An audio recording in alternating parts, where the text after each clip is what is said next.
Muy buenos días a los radioescuchas que nos sintonizan en las frecuencias de Telemetro Radio, a quienes nos ven por streaming a través de Metcon Go. Hoy en RPC está el partido de Senegal contra Qatar, y a quienes también nos ven en las plataformas de Telemetro Cuarto Poder en YouTube. Bienvenidos a la emisión de hoy, viernes 25 de noviembre del año 2022. En el plano internacional hay que comentar necesariamente el recrudecimiento del COVID en China, a pesar de la política, o quizá por la política de cero COVID que emprendió el régimen de Beijing desde el inicio de la pandemia, pues eso generó que efectivamente tuvieran pocos casos al inicio, pero a la vez no se produjo ningún tipo de la llamada inmunidad de rebaño. Y entonces ahora que hay variantes, distintas variantes del Omicron y subvariantes del COVID, pues está atacando a la población china. A tal punto que incluso están poniendo muros en barrios de determinadas ciudades, por ejemplo, en Beijing, para evitar que la gente produzca una contaminación comunitaria de sus vecinos. Es decir, están restringiendo dentro de esa política de cero COVID que le funcionó al principio, porque ahora está teniendo estas consecuencias, siguen en esa política. Sin embargo, los casos siguen en aumento, igual que en Panamá. En Panamá, a raíz de todo el relajamiento, digámoslo así, de las medidas por parte de la población, porque una cosa es que se haya habilitado la movilidad y otra cosa es descuidarse, dejar de lado el uso de mascarillas en sitios cerrados, etcétera. En el transporte público, pues también está generando un aumento de casos. Muy bien.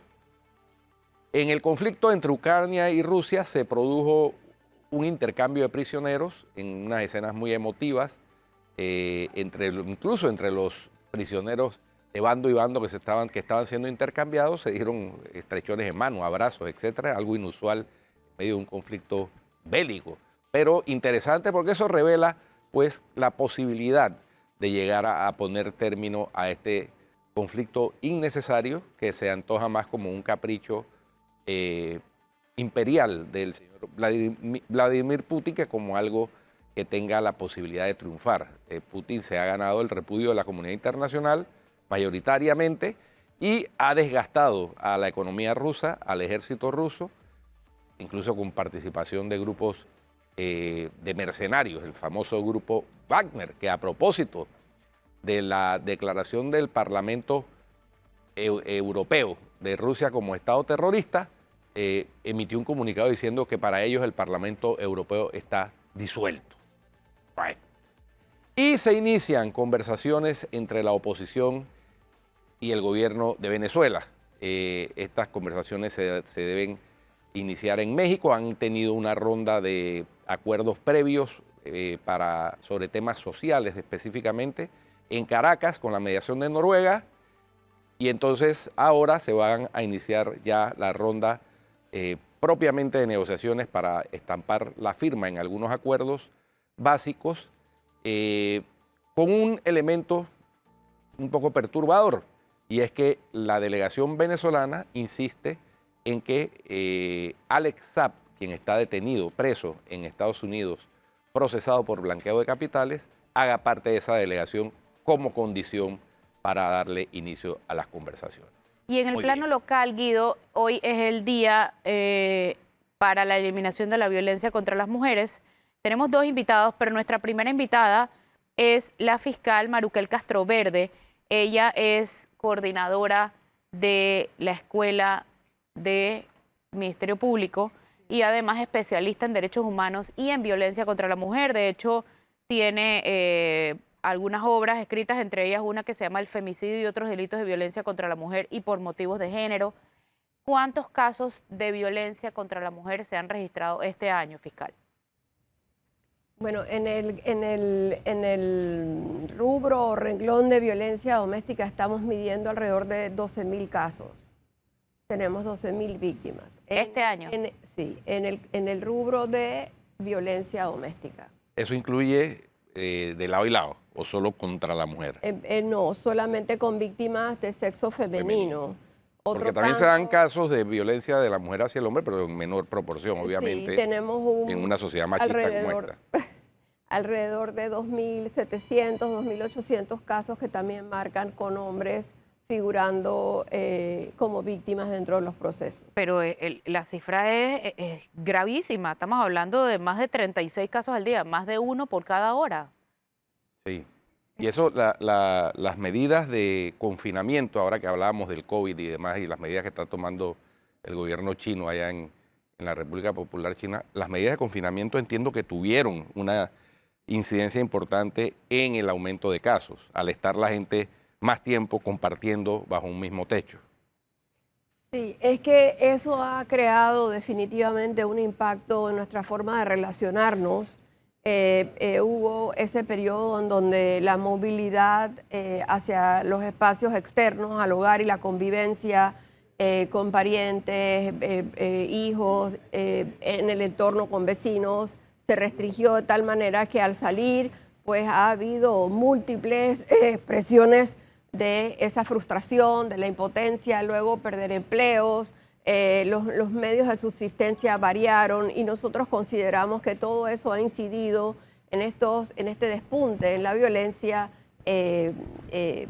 doméstica y también desafortunadamente en todos los delitos contra la libertad e integridad sexual, donde siguen marcando mayormente víctimas de sexo femenino y personas menores de edad en rangos de desde los 10 años, digamos, marcando más alto de 10 a 17 años. ¿Qué pasa con los delitos cibernéticos, de los abusos cibernéticos? ¿Qué califica como eso? ¿Qué califica como consentimiento? Hay mucho debate en las redes cada cierto tiempo, que hay un escándalo, que hay un video, por ejemplo. Quisiera hablar un poquito de eso. Sí, el contexto cibernético es un nuevo escenario en donde se propicia la violencia por motivos de género o la violencia, ¿sí? Cualquier forma de violencia que dentro del Código Penal constituye un delito. Pero lo vemos muy marcado en las relaciones en las relaciones sociales, en donde pareciera ser una costumbre de esta era, la nueva era digital, de la tecnología, el intercambiar imágenes, videos, que luego pudieran ser objeto, y efectivamente han sido objeto, para presionar, para coartar la voluntad de esta otra persona y conminarla a someterse a actos de vejación, de humillación, contrarios a su autonomía corporal y su libertad sexual. Ha sido un medio utilizado, o el material a través del medio cibernético ha sido utilizado para extorsionar víctimas, ¿sí? ¿Qué pasa con las personas que comparten los videos? Con Guido hablábamos aquí hace unos días de un caso que se dio recientemente en el que todo el mundo estaba compartiendo videos. Y eso pasa cada vez que se dan estos incidentes. Y en el caso que comentábamos era un video donde aparece un menor de edad. Lo que agrava más la situación. Lo que de hecho es pornografía infantil, ¿no? Sí, pero hace un momento precisamente hablaba de la cultura que reprochamos, pero que queremos transformar, ¿sí? Nosotros cuestionamos lo que ocurre, pero nos hacemos partícipes de esta cultura, porque nosotros tenemos que aprender a decir, no, esto no va conmigo, esto no va con mis valores, esto no va con mis principios éticos, yo no voy a difundir este material. Es más, si estoy en una posición de vocería, no solo institucional, sino vocería con poder, de influencia en la opinión general de quienes me siguen, por ejemplo, decir, este material no debe ser difundido. Este material atenta, vulnera los derechos humanos de esta persona menor de edad, también el estado de inocencia de una persona que todavía no enfrenta el proceso. Es decir, nosotros ser reactivos, rechazando el replicar esa violencia que está contenida en un video, en un mensaje de Twitter, en un mensaje de Instagram. Las redes sociales son buenas por un lado, pero también son potencialmente detonantes de otras formas de violencia y constituyen de por sí también mal empleadas formas de violencia contra la mujer, cuando se la caracteriza, se la ridiculiza, se la denigra, se la veja, se la critica, pero denigrándola, como objetivizándola, cosificándola, lo mismo que cuando se trata de hombres entendiendo que con esto tenemos libertad de expresión plena o libertad de opinión plena, pero ningún derecho humano es absoluto. A ver, y en el caso de las denuncias, hay más de 12.000 en cuanto a mujeres y casi 3.000 en cuanto a hombres. Evidentemente, por un tema de vergüenza, pasa lo mismo que pasa en el tema del suicidio. El subregistro es enorme. Y también hay personas que no denuncian porque dicen que el sistema, el proceso es bochornoso, es humillante, es largo, hay que revictimizarse. ¿Qué parte del proceso pudiera mejorar para que más personas denuncien? Bueno, precisamente desde la actual administración con el procurador Caraballo, pues en distintas metas estratégicas que se ha planteado, una que ha tenido un feliz logro es el que se ha transformado los modelos de gestión precisamente para atender los delitos de violencia por motivos de género. Tenemos una nueva instalación en la sede metropolitana en donde ya se puede ver una enorme diferencia. Tenemos los fiscales especializados ubicados por secciones y además de eso tenemos toda la infraestructura para atender esas víctimas, para acompañarlas, para orientarlas cuando se tratan de personas menores de edad o con discapacidad, con espacios previos a las entrevistas donde equipos multidisciplinarios de CEPROVIT y UPAVIT, que son las unidades de protección y atención a víctimas, les preparan para las entrevistas, esas que van a ser un depósito de información de calidad en los procesos para que tengan un desenlace que combata impunidad y que se traduzca para la víctima en una reparación del daño simbólica, pero que le reconozca su dignidad de persona como la merece. Y a eso estamos abocados fiscales en las distintas especialidades, no solo en delitos sexuales, sino también en un modelo que se aplica en violencia doméstica, como también se está aplicando en la violencia psicológica por motivos de género que sufren las mujeres y que en ese contexto cibernético del que hablamos han ocurrido casos que también han tenido un desenlace justo, adecuado a la dignidad de la víctima, que suele ser maltratada por todo lo que implica revelar información que es de su vida privada, que es de su vida íntima, ante extraños, tener tal vez que repetirla más de una vez hasta llegar al juicio, pero lo importante es el acompañamiento. Nos hemos fortalecido, más especialistas, más trabajo concentrado en equipo para poder atenderlas de la manera que la ley, la Constitución y las convenciones de Derecho Internacional de los Derechos Humanos nos imponen como una obligación de Estado. Fiscal, interesante el planteamiento de lo que está haciendo el Ministerio Público, sin duda, en caminos a abonar a esa aspiración permanente, que es la eliminación de la violencia contra la mujer. Sin embargo, esto requiere de un esfuerzo en materia de políticas públicas por parte del Estado. Y sensibilización. Porque el Ministerio Público no tiene la capacidad o sea, una golondrina no hace verano. Es una golondrina que está haciendo su trabajo, pero no hace verano. Entonces aquí se requiere una gestión en políticas públicas por parte de todo el Estado, desde el presidente de la República, pasando por los ministros encargados del tema social, educación, por supuesto, porque la base de todos los problemas suele ser la falta de educación. Esto que usted comentaba de difundir esos videos como una cosa normal por morbo, etcétera, eso con personas educadas, esas personas van a tener la capacidad de discernir y decir, esto yo no lo envío porque esto es una violación a derechos fundamentales de las personas, esto transgrede principios éticos, etcétera. Pero para eso requerimos políticas públicas. Políticas públicas que seguramente usted y la colega están ilustrados, que deben desde los entes decisores, los tomadores de decisiones, con poder de tomar decisiones sobre los recursos del Estado, detectar el problema y decidir cómo abordarlo con soluciones que sean efectivas precisamente con los recursos con que se cuentan. Hace tanto tiempo venimos hablando del quiebre de valores en el terreno de la educación. Hablamos de antaño con nostalgia y lo confrontamos con el día de hoy. Pero en mi entorno, un ejemplo nada más, porque para gustos los colores, escuché muchos jóvenes en un entorno inquietos, preocupados, interesados, ahorrando, siendo súper creativos para tener el dinero para comprar los boletos para ir al concierto del señor Bad Bunny, por ejemplo.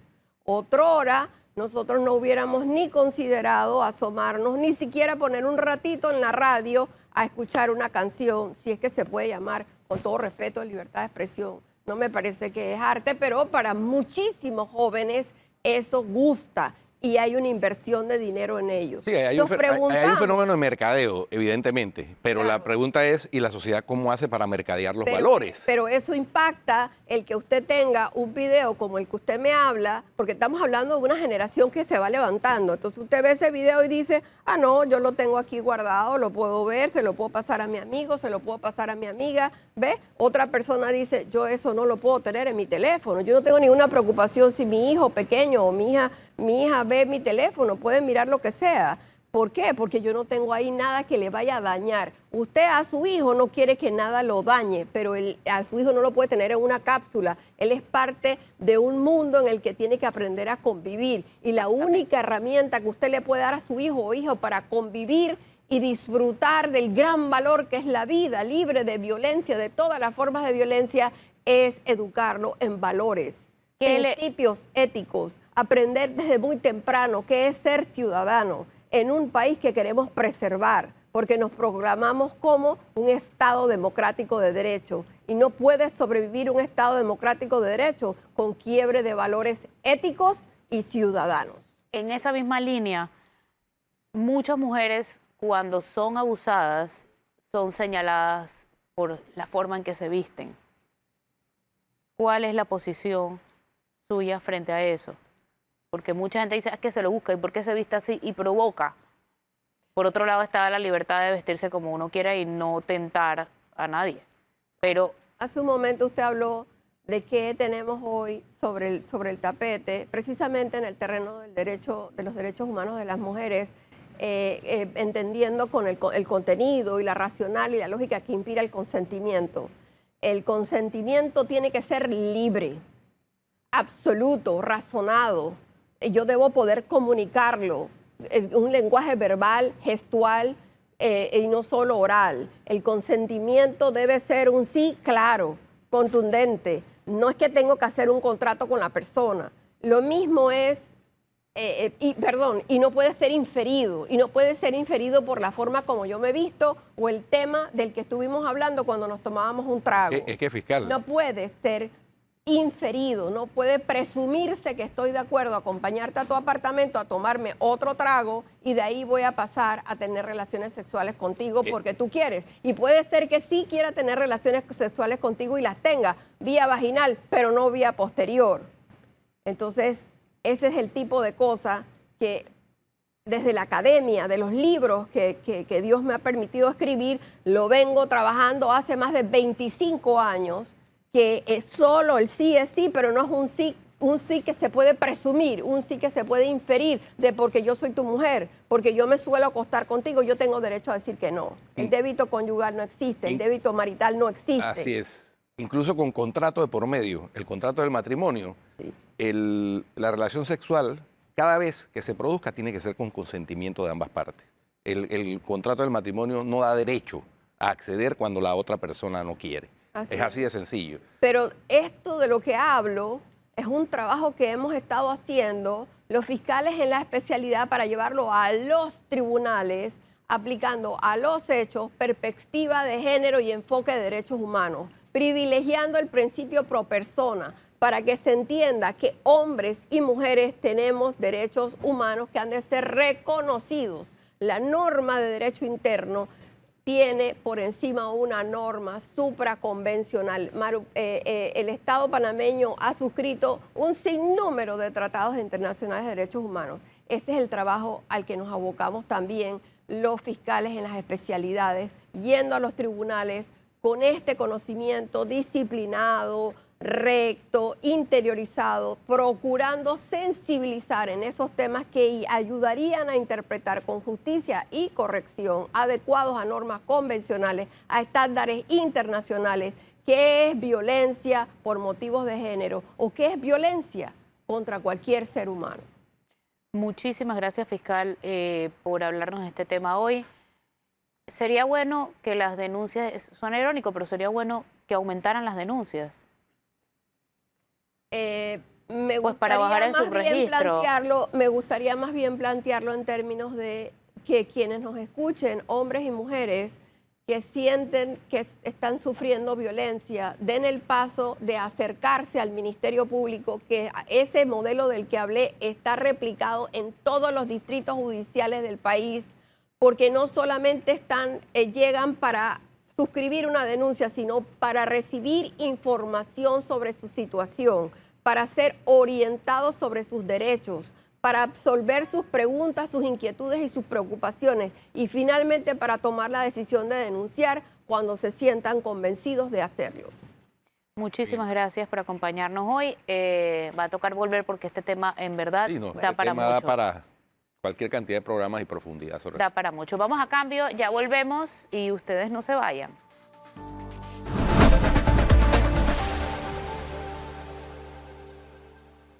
Ya estamos de regreso con más y tenemos a nuestro invitado, nuestro segundo invitado del día en línea, y es el infectólogo pediatra Xavier San Llorens. Él está fuera del país, pero nos acompaña hoy por Zoom porque vamos a hablar de la enésima, yo creo que es la sexta ola de COVID. Bienvenido, doctor. Hola, ¿qué tal? ¿Cómo están? Gracias por la entrevista. Hay que, No lo oigo. hay que activar el micrófono, doctor. Yo lo tengo activado, ¿eh? Na- ¿Sí? No, nosotros acá no lo escuchamos. Parece que es un problema técnico que ya están resolviendo en producción. Hay muchos temas que hablar con el doctor. Tenemos el COVID actual, la vacuna bivalente, el dengue, el Por ahí me aumento de casos de monkeypox, de viruela del mono. Sí, por ahí me mandaron también, Flor y doctor. Hola, doctor, ¿nos oye? Yo sí lo oigo perfectamente. Ya, ahora Ya. sí, ahora sí. ¿Nos oyó hablar mal de usted? No. Oye, pues, Flor, ¿qué pasa? ¿O no nos estaba Oye, escuchando? hablando un poquito de eso, doctor, a raíz de la sexta ola, esta que ya el Ministerio de Salud advirtió que estamos ante la presencia de la sexta ola, mucha gente ha optado por hacerse pruebas caseras de COVID. Y entonces ha surgido una, digámoslo así, una ola de desinformación de que las pruebas caseras no son efectivas porque te marcan positivo aunque sea solo influenza. ¿Qué de cierto hay en eso? No, las pruebas caseras que han sido validadas por FDA y por el Gorgas son muy útiles, muy efectivas. Cuando la persona tiene síntomas y esa prueba casera es positiva, lo más seguro es que tenga COVID realmente. Cuando es negativa hay que repetirse la prueba 24 horas después para mayor fiabilidad, pero cuando es positiva es bastante confiable. Ahora, de hecho, como bien tú señalas, no solamente está circulando el virus del COVID, sino también el de la influenza y de otros virus respiratorios, metaneumovirus, parainfluenza, adenovirus, rinovirus, etcétera, ¿no? Doctor, Ahora- pero lo inaudito es que las pruebas caseras sigan sin poder comprarse en el supermercado, y que las tenga uno que comprar casi que en el mercado negro. Yo tengo entendido que algunas farmacias locales ya han empezado a adquirir pruebas que han sido validadas por el Gorgas. Pero lógicamente hace falta más diseminación de estas pruebas y que se puedan comprar en cualquier lugar, como uno hace en Estados Unidos.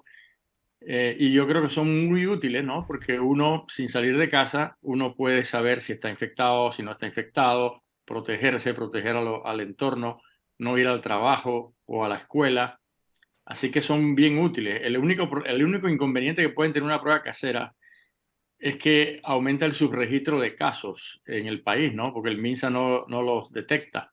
Y de hecho, yo estoy casi seguro que nosotros tenemos muchos más casos en este momento que los que realmente el MINSA está reportando. Claro, ¿y en cuánto tiempo está repitiendo?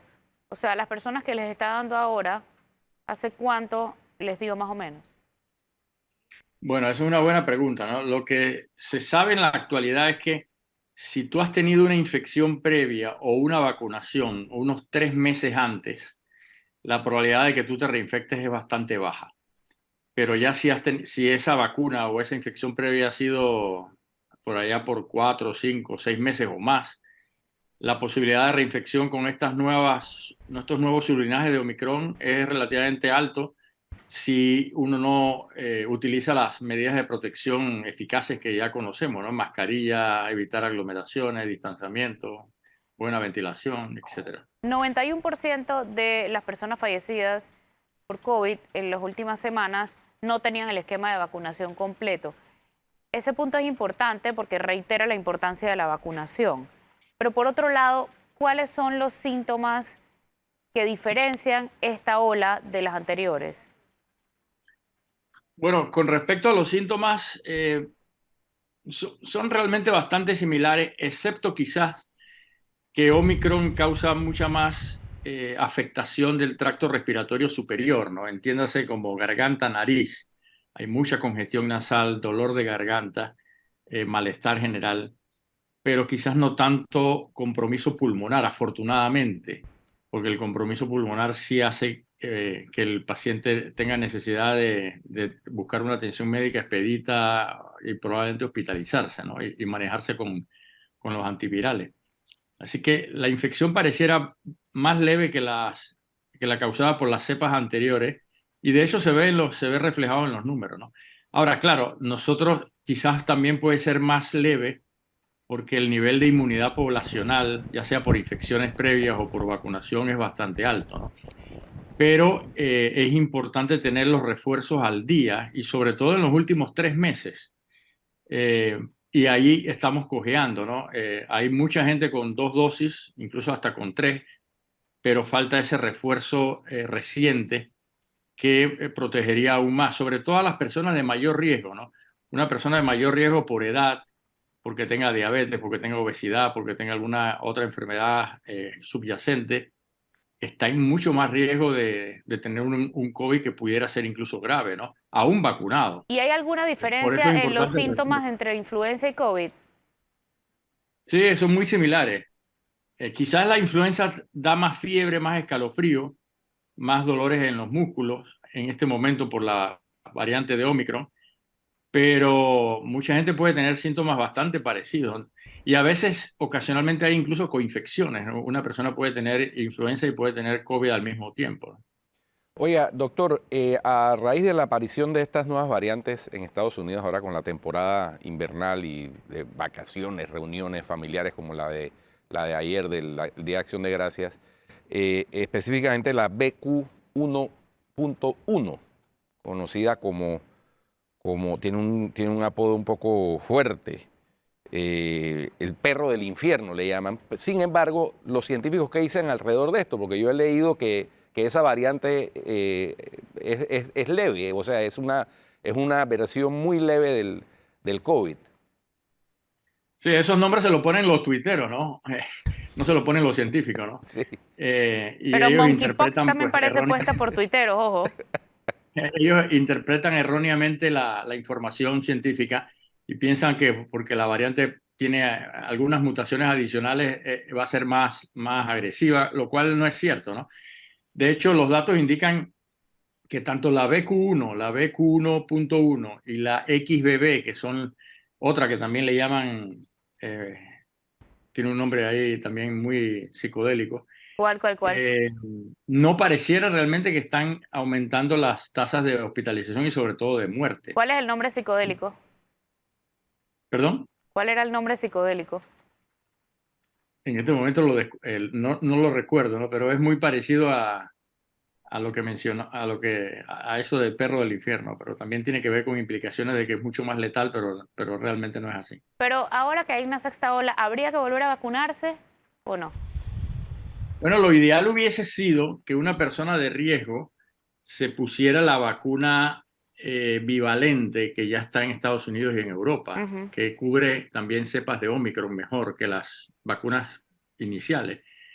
Pero desafortunadamente pues no la tenemos en el país y tengo entendido que quizás a llegar en las primeras semanas del mes del año que viene. Pero lo ideal hubiera sido tenerla antes precisamente de la ola. Y las olas en Panamá son realmente algo predecibles porque primero ocurren en Sudáfrica, después ocurren en Europa, después ocurren en Estados Unidos y 1 o 2 meses después ocurren acá. Entonces, si ya nosotros sabemos eso, deberíamos haber tenido la vacuna bivalente Lógicamente hay que hacer la negociación, hay muchos países en lista de espera, etcétera, pero ya cuando se traiga en enero o febrero no ha rendido su máximo beneficio esa vacuna bivalente, ¿no? Doctor, una pregunta que surge a raíz de esta sexta ola y es aquellas personas que se pusieron la cuarta dosis o el refuerzo, el booster que llaman, hace más de 6 meses, ¿requieren volver a vacunarse o no es necesario? Si tú eres de riesgo, yo me apuntaría a eso. De hecho, yo fui a un congreso en Miami hace como un mes y me puse la bivalente, porque la última vacuna mía fue hace 6 meses, el mismo caso, ¿no? Así que es básicamente es una protección adicional y si uno es de riesgo, mejor es que la busque, porque tener COVID, aunque uno no se hospitalice, realmente son unos días en que uno la pasa relativamente mal, ¿no? Pero ¿cuál es la diferencia entre esa vacuna y la que usamos en ¿No? Panamá, la Pfizer, la Johnson, la cualquiera de esas? Perdón, que no te oí. ¿Cuál es la diferencia entre esa vacuna, la bivalente, y las vacunas que usamos acá en Panamá? Bueno, es que la bivalente cubre las cepas originales de COVID y además las de Omicron, sobre todo la BA4, B5 y todos los hijos, nietos y bisnietos de esa variante de Omicron. Le da más protección sobre todo para Omicron. Omicron es una variante que se transmite muy fácilmente y por eso vemos las olas estas a pesar de una buena inmunidad poblacional. Yo Oiga, tengo... Ajá, dale. sí, dale, una preocupación típica del panameño, los carnavales, ¿no? Después de 2 años de no haber podido celebrar los carnavales, finalmente el gobierno anunció que en febrero del año 2023 se celebrarán los carnavales. Sin embargo, ahora con la sexta ola ha surgido la preocupación de que, bueno, qué tan prudente sea ese tipo de concentraciones masivas, así sea abierto en espacios abiertos, con descuido, ingiriendo licor, etcétera, para una situación como la que se puede enfrentar en materia de salud pública. O no hay que preocuparse en exceso porque las variantes que están surgiendo y la vacunación masiva, etcétera, han logrado que los efectos sean de hospitalización sean reducidos. Yo creo que después de 2 años y medio de pandemia la gente está fatigada, la gente quiere diversión, entretenimiento y eso es una cosa completamente normal, legítima. De hecho, prácticamente casi ningún país, excepto China, están prohibiendo eventos multitudinarios. Aquí hemos tenido incluso en el Rommel, eventos musicales en el Rommel Fernández, se tuvieron los desfiles patrios, etcétera. O sea, que claro que cualquier manifestación multitudinaria de este tipo, y lógicamente los carnavales son quizás de las más importantes, va a traer consecuencias desde el punto de vista de más infecciones, ¿no? No solamente COVID, sino también por el tipo de transmisión, la viruela símica también, el monkeypox. ¿Y Ahí por qué? podemos ¿A tener qué un se aumento debe de cosas. justamente, yo al preguntar eso, a qué se debe este aumento tan vertiginoso de casos de monkeypox? Bueno, es preocupante porque si uno, por ejemplo, compara las tasas de infección por población, Panamá tiene una tasa bastante alta. De hecho, nosotros ya prácticamente estamos llegando a los 50 casos y Costa Rica está por la mitad. Costa Rica tiene algo de más habitantes que nosotros y Uruguay está bastante más por debajo. ¿Y a qué se O deberá sea que eso? si lo comparamos con la población, Panamá tiene bastantes casos, ¿no? Eso se pudiera deber a que la población afectada, la población de riesgo, no está concientizada, no está modificando conductas de riesgo, no está revelando los contactos por temas de discriminación y de que la gente no se entere. Y lógicamente, pues así no se puede incidir en la prevención, administrar la vacuna en los primeros 4 días de contacto, etcétera, ¿no? Así que es importante todo lo que tiene que ver con promoción, con educación y con evitar estigmatización, ¿no? Para que la gente se sienta confiada en que puede dar los nombres de los contactos para que se intervenga. Claro, también hay que recordar que en este caso la mayoría poblacional de infectados son personas que tienen relaciones con personas del mismo sexo, así que quizás el subregistro es muy importante, ¿no? Oye, aquí acabo de leer un cable de hace 16 minutos de un artículo publicado en la revista The Lancet Microbe en donde un equipo de científicos españoles ha encontrado por primera vez altas cantidades del virus de la viruela del mono en el aire y la saliva de pacientes infectados. Un hallazgo, según el cable, que abre la puerta a la posibilidad de que este virus también se transmita por vía aérea. Bueno, eso hay que mirarlo un poco con cautela, hay que esperar la revisión por pares, la publicación en revistas científicas de renombre para realmente consolidar la idea. Pero por ahora, la principal vía de transmisión es a través del contacto con las lesiones cutáneas, a través de relaciones sexuales o a través de relaciones corporales no sexuales. Esa es la principal vía de transmisión. Y contacto estrecho con la saliva de alguien infectado, ¿no? A través de los besos, por ejemplo. Pero realmente no hay una clara demostración de que esta enfermedad se transmita por aerosoles como lo hacen los virus respiratorios y sobre todo el COVID. ¿De cuánto se estima que es el subregistro en monkeypox, tomando en cuenta lo que hablaba hace un minuto? Digo, puede que haya su registro, evidentemente, porque la gente no revela la información y como en la mayoría de los casos tiende a ser leve, entonces puede haber gente que no revele la información, ¿no? Por cuestiones de que la gente no se entere, ¿no? Pero cuando hay síntomas y hay lesiones, a veces se producen abscesos, se producen dolores importantes que requieren intervención médica, ¿no? Así que el ministerio está tratando de pesquisar cuáles son todos los casos y sobre todo los contactos para tratar de cortar la cadena de transmisión, pero no es tan fácil. Lo vivimos con el VIH en los 80, ¿no? Y espero que se pueda manejar mejor esta enfermedad. Hay un montón de niños enfermos en este momento, que es COVID, que es influenza, hay una peste enorme por todos lados entre los niños. Y obviamente eso se transmite a los padres, a las personas, a los cuidadores, a los profesores, pero son salones completos enfermos. ¿Por qué? ¿Es el clima? ¿Es qué? Bueno, son varias cosas, ¿no? Primero que por más de 2 años los virus prácticamente desaparecieron o se mitigaron enormemente por todas las medidas de restricción, el uso de mascarilla y todas las demás medidas de restricción, ¿no? Y a medida que se han ido flexibilizando todas las medidas y que ya vivimos prácticamente una vida normal, la exposición a estos virus ha aumentado tremendamente, ¿no? Antes, por ejemplo, uno podía predecir en qué mes iba a circular tal o cual virus, pero ahora aparentemente por todas esas medidas anteriores han entrado todos de golpe, ¿no? Y por eso vemos los hospitales, las clínicas llenas de niños con diferentes infecciones por virus respiratorios distintos, ¿no? Así que eso pudiera ser la explicación más razonable. Lógicamente la temporada lluviosa, los eventos de aglomeración de personas, la asistencia a centros comerciales, etcétera, ¿no? En cuanto al COVID actual, como los síntomas son más leves, antes se había hablado de la gripalización de esta variante. ¿Habría la posibilidad o sería prudente que las personas infectadas siguieran saliendo de su casa solamente usando mascarilla? Bueno, ya de hecho en muchos países se está viviendo esa gripalización, ¿no? La gente está conviviendo con el virus y llevando una vida prácticamente normal como antes, ¿no? Quizás yo me preocuparía un poco de la gente de mayor riesgo, porque la gente de mayor riesgo todavía puede fallecer y tener una enfermedad grave. Este virus es mucho más agresivo, aún Omicron es mucho más agresivo que el virus de la influenza en términos de mortalidad.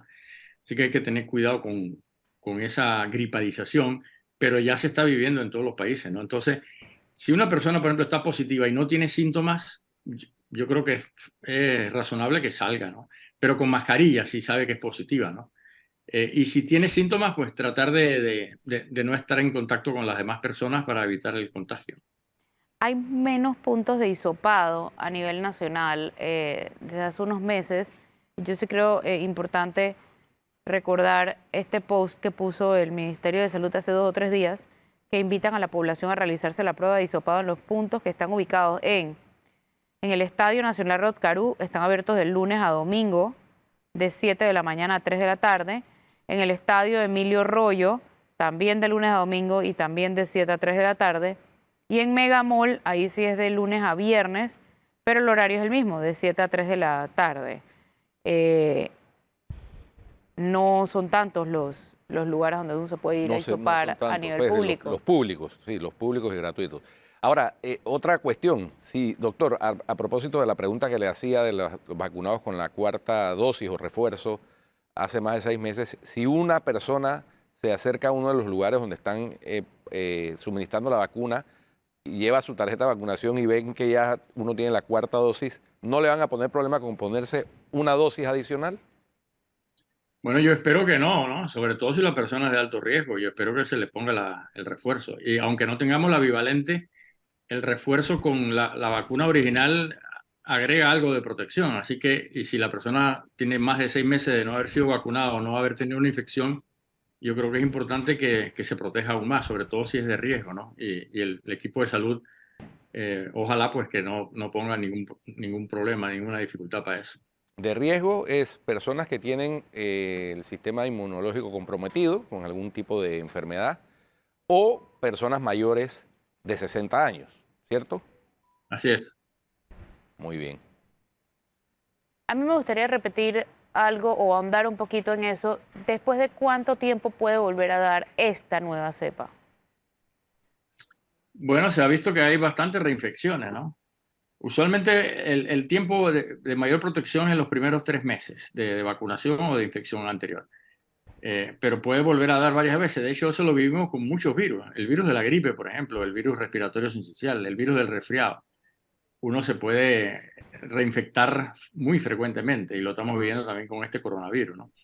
Yo espero que eventualmente solamente haya necesidad de una dosis de refuerzo anual, tal y como lo hacemos con la gripe.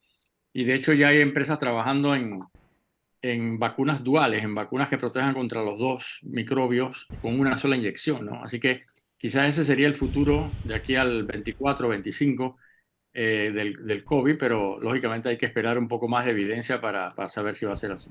Y el dengue, doctor, aprovechando que estamos con usted hablando aquí, también ha habido aumento de casos de dengue.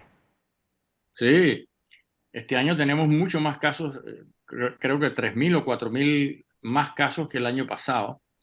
Hemos tenido un repunte de casos de dengue por la temporada de lluvias y por toda la flexibilización de las medidas, ¿no? Y hemos tenido 3 fallecidos. Así que esta es una enfermedad que también es importante porque puede causar enfermedad grave en una persona que a lo mejor no tiene ningún factor de riesgo y que luce sana, ¿no? Entonces es importante todo lo que tiene que ver con eliminación de los criaderos que haya en la casa y en el entorno, en la vecindad, ¿no? Ya muy probablemente en el 2023 se aprueben 1 o 2 vacunas que parecen bien seguras y bastante potentes para proteger más a la población, ¿no? Pero el tema de control del vector del mosquito es trascendental, aunque haya vacuna. Muchísimas gracias, doctor, por acompañarnos hoy. Nosotros nos vamos a un cambio y ya volvemos a despedir el programa. No se vaya. Muchas gracias.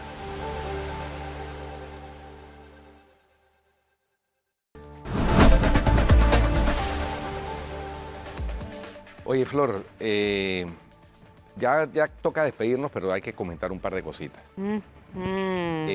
Insiste la Asamblea en reformas al Código Electoral por fuera del periodo que usualmente se hacen las reformas. En esta ocasión, con un capricho que no es de buen recibo por los magistrados del Tribunal Electoral, yo creo que ni siquiera por el nuevo magistrado Luis Guerra del PRD, pues ex del PRD, del diputado Leandro Ávila, de volver a una práctica que se había